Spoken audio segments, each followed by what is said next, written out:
Hi everyone, welcome to Off Shelf Books. Not too long ago, I talked about the Manga Bible NT Raw, and I didn't really give it a very good endorsement. To be honest, I personally didn't recommend to anyone really to buying this, simply for just how thin the size of this book is, and there was, I think, a lot of issues I was having with it. It really, not only was it a very thin book, it also just did not really expand much on the New Testament, and I found it to be quite dated.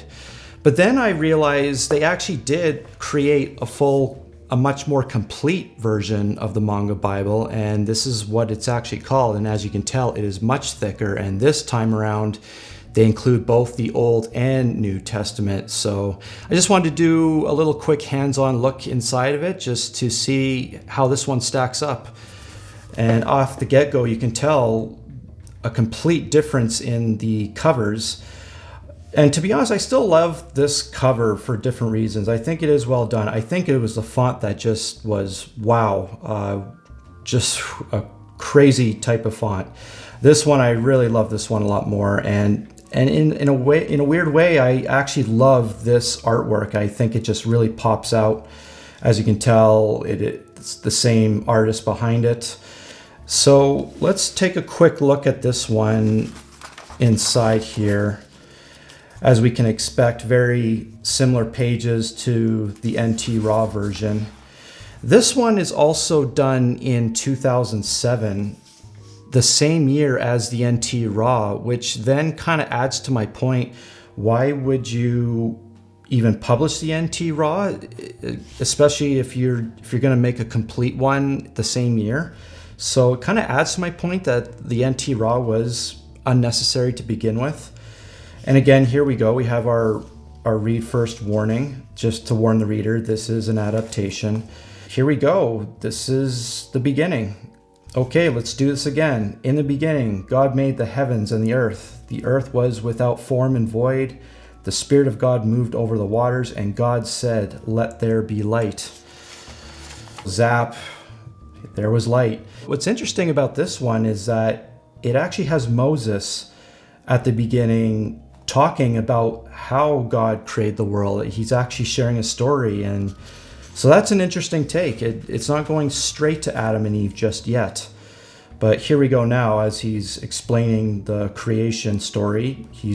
Now we get to Adam and Eve here. And I also wasn't too fond of the artwork. It looked very, I don't know how to explain it. I think I'll stick to my original assessment that it's very unique.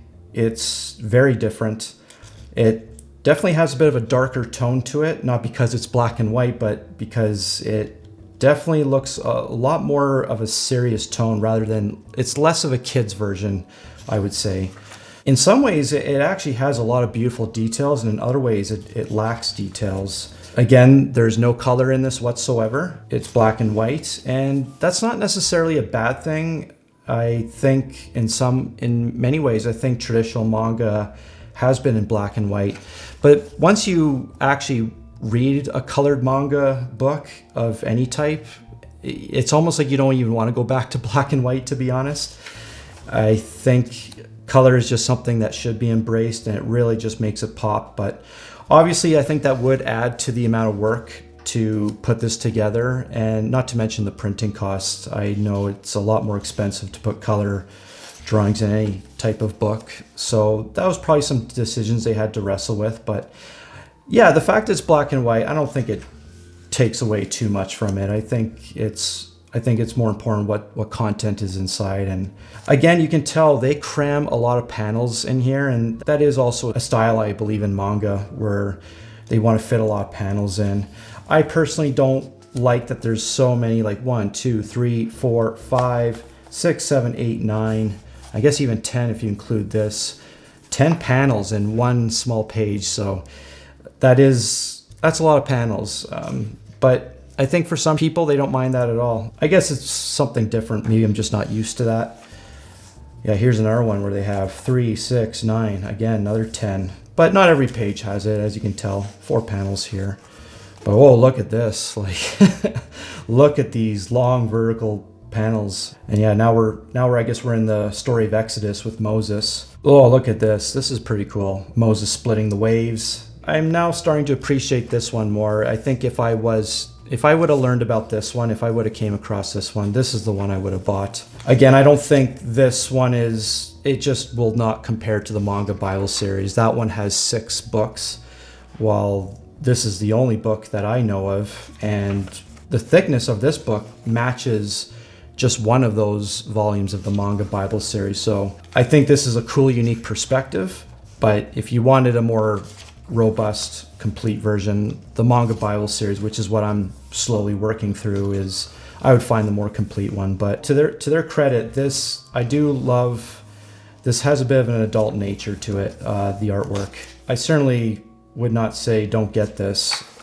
I think there's something you can appreciate about this one. So let's get to the end here. Let's kind of see if we can get to, okay, the book of Revelation of Jesus Christ, which I think is only just a handful of pages, but hey, this is pretty cool. This is some pretty well done artwork here. Yeah, so they don't focus too much on Revelation, which is kind of unfortunate because I think it could have used some more exploration. But yeah, now we have these key scenes commentary. I don't think that was in the NT Raw. So that's kind of cool. The artists here are kind of sharing their thoughts on why they drew what they drew and the context.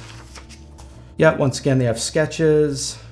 Pretty cool. I really like that. I like these, that they're sharing sort of the work they put in. And you have to grow to appreciate the amount of work they put into it. Regardless of what you think of the art style, that's one thing I totally respect and admire about anything manga, is just the amount of work they put into it. Yeah, that's it. Have a little glossary at the end.